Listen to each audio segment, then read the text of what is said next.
Чи тэртийг хараач. Бурхны хураг Голгофын загалмаа дээр цовдлогдсон байна.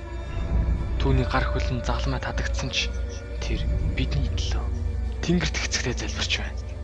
Сонсооч. Өө тэнгэрлэг эцэг минь. Би танаас гуйж байна. Маш олон хөөрхөлтөй зүрх харанхуй төөрч явна. Тэдэнд амьдрал өгшнийг нэг тэд тохуурхан шоолж, хинээс нүрээ буруuснаа тэд даанч мэдэхгүй байна. Өөрийн ариун цусаар тэдний гим нүглийг угаахын тулд, тамиг ялахын тулд, могоон хатгалгийг эдгээхийн тулд дэлхийн бүх хүмүүст авралын хаалгыг нээхээр таны хүснээр би энэ дэлхий дээр ирсэн.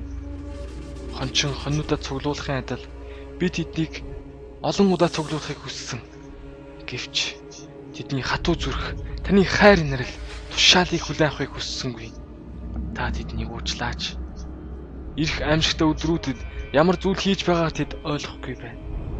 Одоо би таны гарт өөрийн сүнсийг тушаая. Би тэдний төлөө өгч байна. Учир нь би тэдэнд хайртай. Тийм ээ, найз минь. Тэр ариун цусаар урсгасан Бурхны хүүгийн хайрыг хүлээн авахар яараач. Өөрийн зүрхийг нэгээч. Ариун сүнс түүгээр чинь орно. Чи амралтыг мэдрэх болно. Тийм ээ, чи хайрыг мэдрэх болно. Тийм ээ. Бурхан ертөнцийг үнэхээр хайрласан тул цорын ганц хүүгээ өгсөн. Ингэснээр үүд итгэгч хэн ч мөхгүй. Харин мөнх амьтаа болох юм.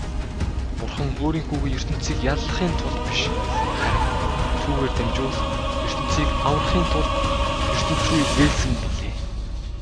Есүс хэлэхдээ би бол амьлалт ба ам мөн.